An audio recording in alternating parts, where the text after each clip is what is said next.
उत्तराखंड में आज से एक हफ्ते के लिए बारिश का अलर्ट जारी किया गया है। मौसम विभाग का कहना है कि 24 जून से लेकर 26 जून तक 4 जिलों में नैनीताल, चंपावत, बागेश्वर और पिथौरागढ़ में बारिश होगी, जबकि 27 जून से लेकर 30 जून तक राज्य के अलग अलग जिलों में बारिश को लेकर अलर्ट जारी किया गया है। वहीं पहाड़ में कई जगह पर बारिश का दौर शुरू भी हो चुका है। तो 27 से 30 जून तक के लिए अलर्ट जारी किया गया है। कई जिलों में बारिश का अलर्ट और आज से एक हफ्ते तक बारिश को लेकर अलर्ट जारी किया गया है। तो मानसून जल्द ही दस्तक देने वाला है। पहाड़ों पर कुछ जगहों पर बारिश शुरू भी हो चुकी है और 26 जून तक 4 जिलों में भारी झमाझम बारिश को लेकर मौसम विभाग की ओर से अलर्ट जारी किया गया है।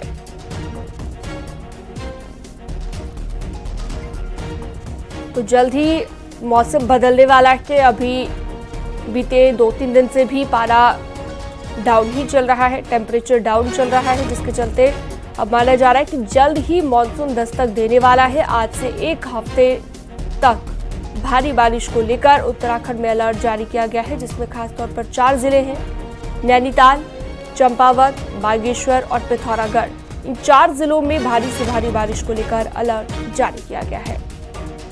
दीपांकर भट्ट फोनलाइन पर जुड़ गए हैं देहरादून संवाददाता हमारे साथ ज्यादा जानकारी के लिए। दीपांकर, उत्तराखंड में मौसम बदलने वाला है, कह सकते हैं अभी से बारिश शुरू हो गई है, लेकिन मानसून जल्द ही दस्तक दे सकता है। बिल्कुल शीनम, जिस तरीके से मौसम विज्ञान केंद्र की तरफ से साफ तौर पर कहा गया था कि प्री मानसून की शुरुआत यहाँ पर हो जाएगी और 25 तारीख तक ये मान लिया जाएगा, यानी कल से मानसून की शुरुआत उत्तराखंड में हो जाएगी। तो आज 24, 25 और 26 खासकर 4 जिलों के लिए नैनीताल, पिथौरागढ़, बागेश्वर, चंपावत यहाँ के लिए अलर्ट है। इसके बाद जो 27 से लेकर और 30 तारीख तक प्रदेश के अलग अलग हिस्सों में कहीं भारी से भारी बारिश हो सकती है। तो मौसम विभाग ने जो चेतावनी दी है वो ये दी है कि इस भारी से भारी बारिश से बचने के इंतजाम प्रशासन अपनी तरफ से करे, सरकार अपनी तरफ से करे और लोग भी एहतियात खास तौर पर बरते, क्योंकि 4 धाम यात्रा अभी भी चल रही है। वहां पर खास तौर पर नजर रहेगी कि किस तरह व्यवस्थाओं को सही रखा जाए। पर ये जो आने वाला हफ्ता है, आज सोमवार से लेकर और शनिवार तक, इस पूरे हफ्ते प्रदेश के अलग अलग हिस्सों में भारी बारिश हो सकती है। चमोली और बागेश्वर में बारिश शुरू भी हो चुकी है। तो हर साल मानसून एक बड़ा चैलेंज रहता है उत्तराखंड के लिए, तो शुरुआत अब हो चुकी है शीलम। ठीक है, बहुत शुक्रिया विस्तार से जानकारी देने के लिए आपका दीपांकर।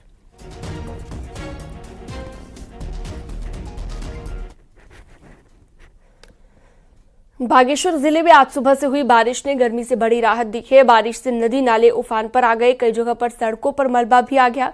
आपदा विभाग की टीम भी जेसीबी की मदद से सड़कें साफ कर रही हैं। कांडा क्षेत्र में हुई तेज बारिश से किसान भी खुश हैं और इस बार अच्छी बारिश की उम्मीद कर रहे हैं, जिससे खेती को फायदा मिले।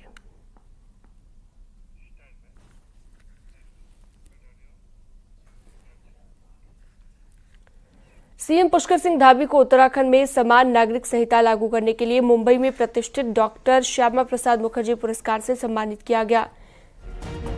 दीपकमल फाउंडेशन उत्तराखंड में यूसीसी लागू करने के लिए सीएम धामी को यह सम्मान दे रही है।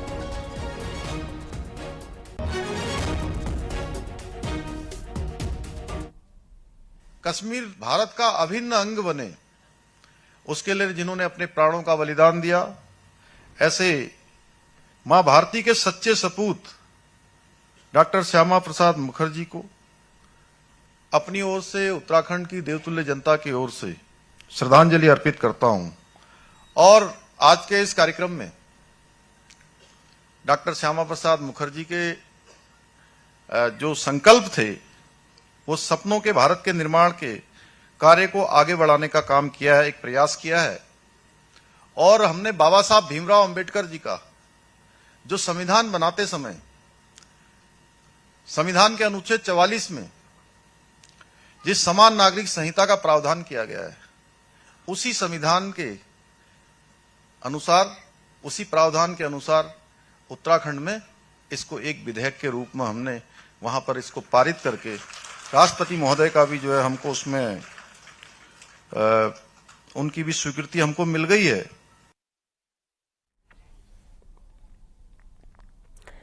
देहरादून से अगली खबर है। Chief town planner Shashi Mohan को उनके पद से हटा दिया गया है। शशि मोहन पर गंभीर आरोप लगाए गए हैं।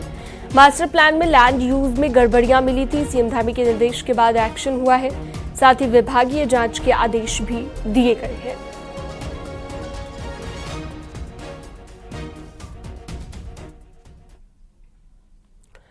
अल्मोड़ा का बिनसर अग्निकांड मामले को लेकर 3 आईएफएस पर एक्शन के बाद आईएफएस एसोसिएशन में दरार पड़ गई है।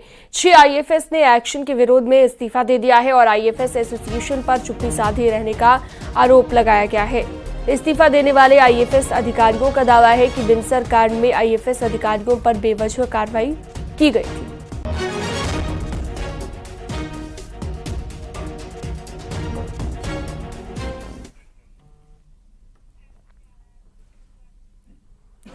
गैरसैंण में सरकारी जमीनों पर अतिक्रमण हो रहा है। सूचना आयोग के इस खुलासे के बाद सियासत शुरू हो गई है। पूर्व सीएम हरीश रावत ने इसके लिए बीजेपी को जिम्मेदार बताया है। हालांकि बीजेपी इससे इनकार कर रही है। एक रिपोर्ट आपको दिखाते हैं।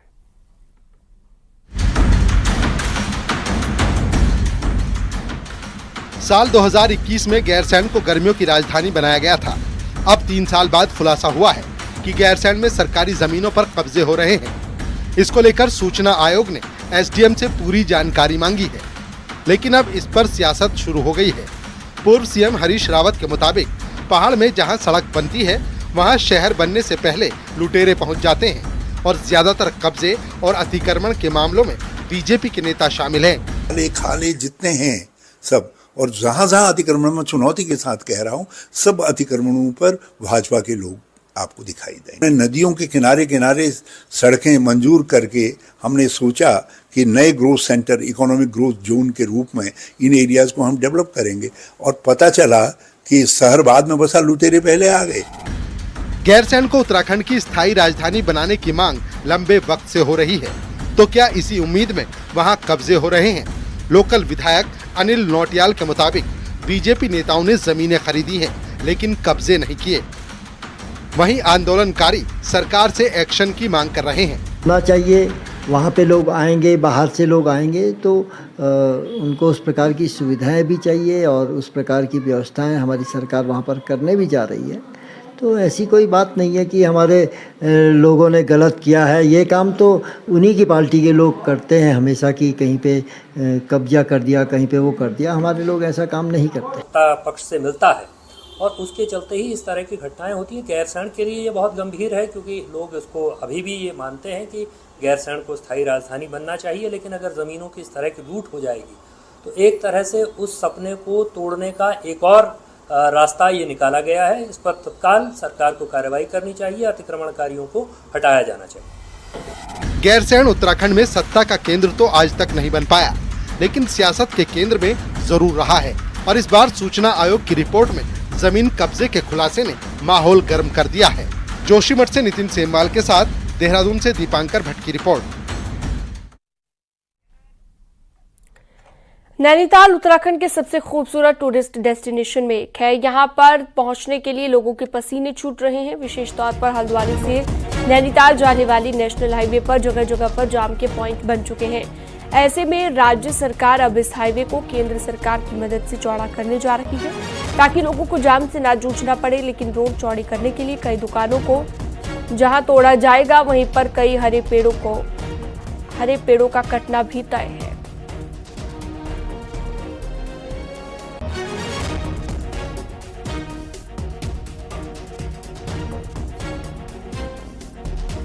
शालेंद्र नेगी हल्द्वानी से लाइव जुड़ चुके हैं हमारे साथ ज्यादा जानकारी के लिए। शालेंद्र, जिस तरह से सड़कों के चौड़ीकरण को लेकर सरकार प्लान बना रही है, कई वृक्ष भी इससे कटेंगे और कई तरह की दिक्कतें भी आएगी, लेकिन अभी क्या प्लानिंग है, जरा विस्तार से बताइए, पूरा प्रोसीजर क्या रहेगा?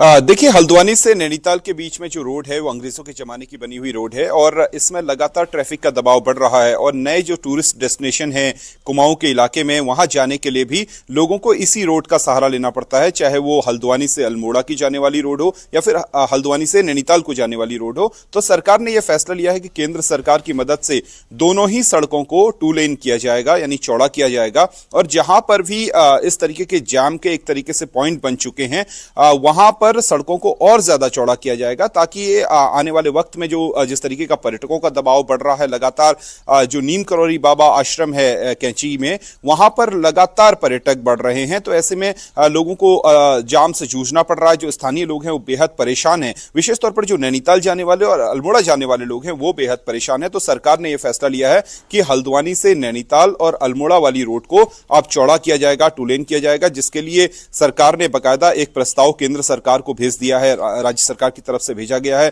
केंद्र सरकार को भेजा गया है और केंद्र से जल्द ही इसको मंजूरी मिल जाएगी। और बाकायदा जो पेड़ हैं, जो पेड़ कटने हैं, उनकी भी मार्किंग हो चुकी है कि कितने पेड़ इस पूरे के पूरे हाईवे के चौड़ीकरण में कटने हैं। इसके साथ साथ जो दुकानें इसकी जद में आ रही हैं, बहुत सारी ऐसी दुकानें हैं जो पक्की दुकानें हैं, लेकिन बहुत सारी ऐसी दुकानें हैं जो वन पंचायत की जमीन पे बनी हुई हैं या फिर जो फॉरेस्ट लैंड है उस पर बनी हुई हैं। तो ऐसे में उनको भी धीरे धीरे नोटिस सर्व किया जा रहा है कि आप इनको खाली करिए। तो फॉरेस्ट के ये नोटिस जो है हाईकोर्ट के निर्देश पर पहले ही सर्व होना शुरू हो चुके हैं। ऐसे में आने वाले वक्त में बहुत सारी दुकानें टूटना भी तय है और पेड़ों का कटना भी तय है। लेकिन इतना जरूर है कि जो नैनीताल में जाम की समस्या है, जो पर्यटक जाम की समस्या से जूझ रहे हैं, स्थानीय लोग जो जाम की समस्या से जूझ रहे हैं, उसको जरूरत के मुताबिक अब राज्य सरकार ने चौड़ा करने का फैसला किया है। ठीक है, बहुत शुक्रिया विस्तार से जानकारी देने के लिए शैलेंद्र आपका।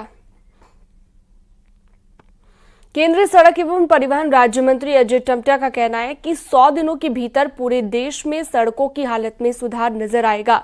मंत्री बनने के बाद पहली बार अपनी लोकसभा में पहुंचे टम्टा ने कहा कि केंद्र सरकार ने साल 2047 तक भारत को विकसित देश बनाने का टारगेट लिया है, जिसे केंद्र में रखकर उनका मंत्रालय भी काम कर रहा है। विभिन्न राज्यों के साथ बॉर्डर इलाकों में बेहतर कनेक्टिविटी के लिए प्लान तैयार हो रहा है, जो कि आने वाले 100 दिनों के भीतर जमीन पर भी नजर आएगा।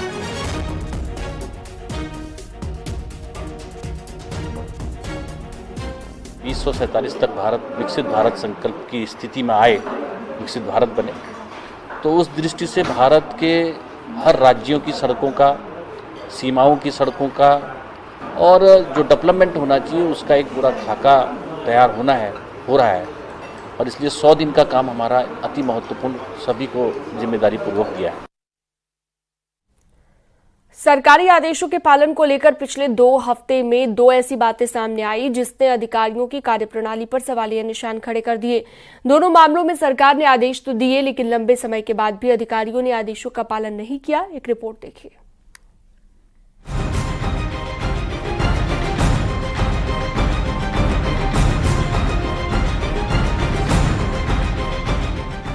दो 2023 में कैबिनेट में लिए गए एक निर्णय के बाद आबकारी विभाग से महिला कल्याण कोष में प्रति बोतल 1 रुपए का शुल्क जमा होता है। ये धनराशि अभी तक करीब 8 करोड़ रुपए की हो चुकी है, लेकिन ये धनराशि किस मद में कैसे खर्च हो, इसकी नियमावली बनाने के लिए विभागीय मंत्री रेखा आर्य ने नवंबर 2023 में अधिकारियों को निर्देश दिए थे। ताज्जुब की बात ये है कि ये नियमावली अभी तक बन नहीं पाई है। शनिवार को हुई एक मीटिंग में मंत्री रेखा आर्य ने इस पर कड़ी नाराजगी जताई। ठीक ऐसा ही वन विभाग में भी हुआ। सीएम पुष्कर सिंह धामी ने फॉरेस्ट फायर में लगे कर्मचारियों का 10-10 लाख रुपए का बीमा कराने के आदेश दिए थे, लेकिन अधिकारियों ने महीने भर बाद भी बीमा नहीं किया। इसका खुलासा तब हुआ जब बिनसर के जंगल में आग से 5 कर्मचारियों की मौत हो गई। रूप से एक विषय को लेकर मेरी नाराजगी अधिकारियों के संग में रही कि सरकार ने और माननीय मुख्यमंत्री जी ने विशेषतः एक आशीर्वाद दिया था कि 1 रुपये अतिरिक्त शुल्क के रूप में जो आबकारी विभाग से महिला कल्याण कोष के लिए जो जमा होना था, उसके लिए नियमावली बनाने की आवश्यकता थी और कैबिनेट उसके लिए पहले ही अप्रूवल दे चुकी थी। कैबिनेट के निर्णय के बाद में आचार संहिता के बाद में आचार संहिता का हटना और उसके बाद में भी जो है नियमावली का तैयार न होना, इसको लेकर मैंने उनसे बहुत नाराजगी व्यक्त करी। अधिकारियों की सुस्ती का खामियाजा जरूरतमंदों के साथ ही सरकार को भुगतना पड़ रहा है। कांग्रेस का कहना है कि राज्य में लाल फीताशाही हावी है। ये कहा गया कि आबकारी विभाग पर बोतल 1 रुपया देगा, जिससे एक बहुत बड़ा कोष खड़ा हो सकता था और महिलाओं की जो रोज की दिक्कत है उनको दूर किया जा सकता था आवश्यकता अनुसार, लेकिन उसकी नियमावली नहीं मिली। कैबिनेट मंत्री कह रही हैं कि नियमावली बनाओ, मुख्यमंत्री कह रहे हैं नियमावली बनाओ, उसके बाद भी अभी तक कोई नियमावली नहीं बनी है। अब फिर से अधिकारियों ने समझा और ये साबित करता है कि कहीं ना कहीं अधिकारी हावी हैं, लाल फीता शाही जो है वो काफी हावी इस प्रदेश में हो गई है। उत्तराखंड में ऐसा पहली बार नहीं हुआ है जब अधिकारियों ने आदेशों को हवा में उड़ा दिया हो। इससे पहले भी कई मौकों पर हीला हवाली देखने को मिलती रही है।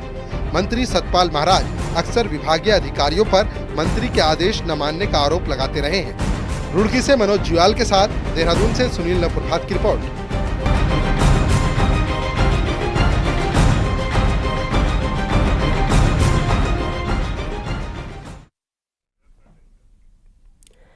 उत्तराखंड के जंगलों में धधकी आग से एक नहीं बल्कि कई तरह के नुकसान हुए हैं। फॉरेस्ट फायर ने बेशकीमती वन संपदा को तो खाक किया है, साथ ही जल संकट भी पैदा हो गया है। एक रिपोर्ट देखिए।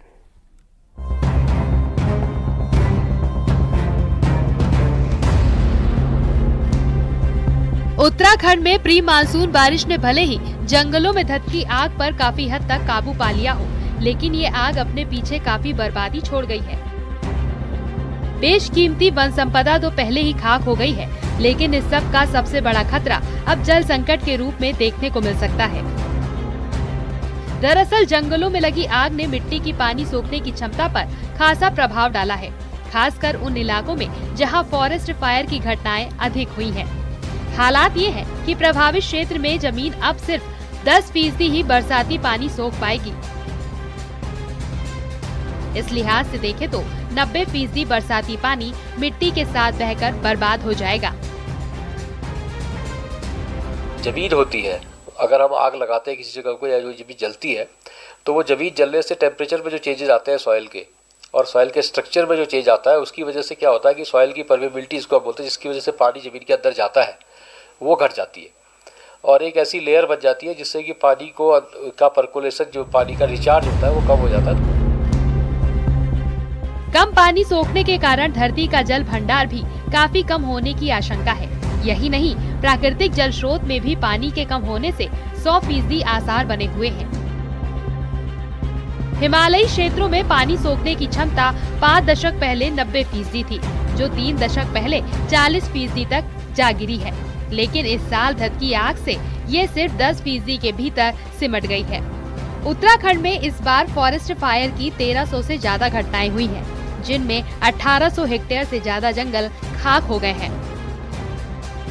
ये स्प्रिंग का वाटर रिसीड होने के लिए होता है, वो it will now recede and because of that over time the springs will also get dry, so both of these are going to now spell a great catastrophe on the fragile ecosystem of the Himalayan belt. Uttarakhand में पहाड़ से लेकर मैदान तक इस बार पानी के लिए हाहाकार मचा है।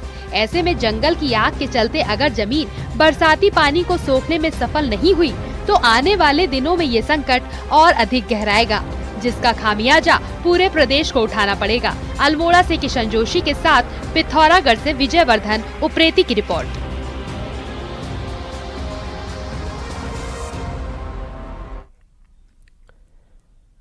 प्रदेश भर में विकास योजनाओं के लिए जंगलों को काटे जाने का विरोध जोर पकड़ने लगा है। रविवार को देहरादून में आयोजित पर्यावरण बचाओ पदयात्रा में सैकड़ों लोगों ने शामिल होकर पेड़ों के समर्थन में अपनी आवाज बुलंद की।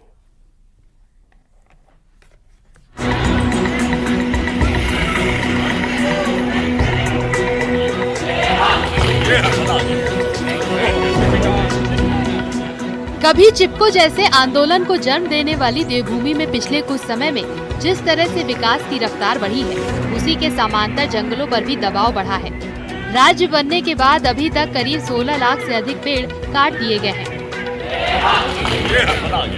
हाल में ही अल्मोड़ा के जागेश्वर में देवदार के पेड़, देहरादून के खंगला में साल फॉरेस्ट और कैंट रोड चौड़ीकरण के लिए 200 पेड़ों को काटा जाना प्रस्तावित था।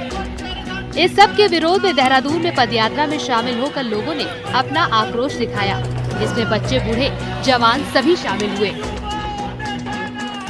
सरकार को ये कहना चाहते हैं कि उसकी जो अनेक योजनाएं हैं पेड़ और जंगल काटने की, वो अब देहरादून वासी नहीं सहेंगे।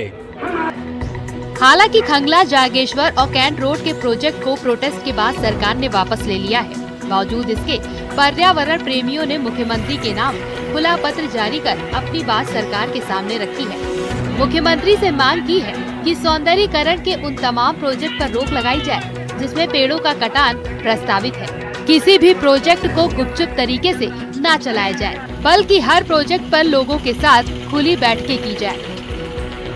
मैं यही मैसेज देना चाहूँगी कि जो हम अभी गलती कर रहे हैं उसका एहसास हमें अभी भी भुगत ही रहे। जैसे आप देख सकते हैं कि अभी टेम्परेचर जो है 50 तक पहुँच चुका है। अगर हम इतने ही पेड़ काटते रहेंगे तो एक समय में 60 तक पहुँच सकता है। ज़्यादा मैसेज देना चाहूँगी क्योंकि अगर हम पेड़ काट देंगे तो हमें ऑक्सीजन नहीं मिलेगी और एक दिन ऐसा आएगा जिस दिन हम मरने वाले होंगे, हमें ऑक्सीजन की बहुत ज़्यादा ज़रूरत होगी। तब जाके हमें एहसास होगा कि हमने पेड़ काट के बहुत ज़्यादा गलती करी है। अकेले देहरादून में ही रोड के कई ऐसे प्रोजेक्ट प्रस्तावित हैं जो फॉरेस्ट एरिया से गुजरेंगे। जंगलों के कटान के विरोध के बीच अब सरकार क्या रुख अपनाती है, ये देखने वाली बात होगी। न्यूज़ 18 के लिए देहरादून से सुनील नवप्रभात की रिपोर्ट। मंगलौर से कांग्रेस प्रत्याशी काजी निजामुद्दीन के समर्थन में प्रचार करने हरीश रावत पहुंचे और मंगलौर बाजार में कहीं सब्जी बेची तो कहीं आलू की टिक्की तलते नजर आए। हरीश रावत अक्सर ऐसे काम करते दिख जाते हैं। इससे पहले भी चुनाव में कहीं वो चाय तो कभी जलेबी बनाते हुए नजर आए हैं।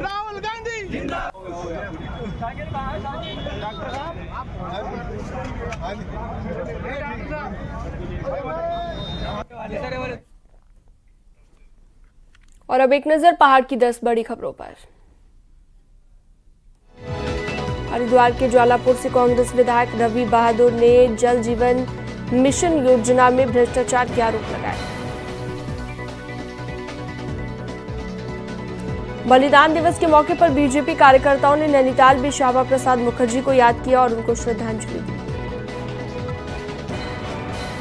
रुड़की में कैबिनेट मंत्री रेखा आर्या ने श्यामा प्रसाद मुखर्जी के बलिदान दिवस के कार्यक्रम में शिरकत की और कहा जनता बीजेपी से खुश है। बीजेपी के प्रदेश प्रवक्ता सुरेश जोशी अल्मोड़ा जिले के दौरे पर थे। जोशी ने कार्यकर्ताओं से मुलाकात की और समस्या सुनी।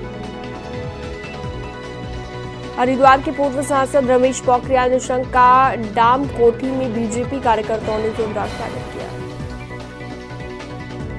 नैनीताल के भीमताल विधायक ने विधानसभा की समस्याओं को लेकर विकास भवन में अधिकारियों की बैठक की। हरिद्वार में बन रही 15 किलोमीटर लंबी रिंग रोड का निर्माण कार्य धीमी गति से चल रहा है। अब ये रोड अगले साल तक बन सकेगी। रुद्रप्रयाग पुलिस ने रात 10 बजे के बाद गाड़ियों की आवाजाही पर पूरी तरह रोक लगा दी है क्योंकि बरसात में लैंडस्लाइड का खतरा ज्यादा बढ़ जाता है। चारधाम यात्रा में श्रद्धालुओं का सैलाब। अब तक 26 लाख भक्तों ने किए दर्शन। केदारनाथ में सबसे ज्यादा 9,54,000 तीर्थयात्री पहुंचे। हेमकुंड साहिब में भी अभी तक 1 लाख से ज्यादा श्रद्धालु माथा टेक चुके हैं। अपने आप में ये रिकॉर्ड है।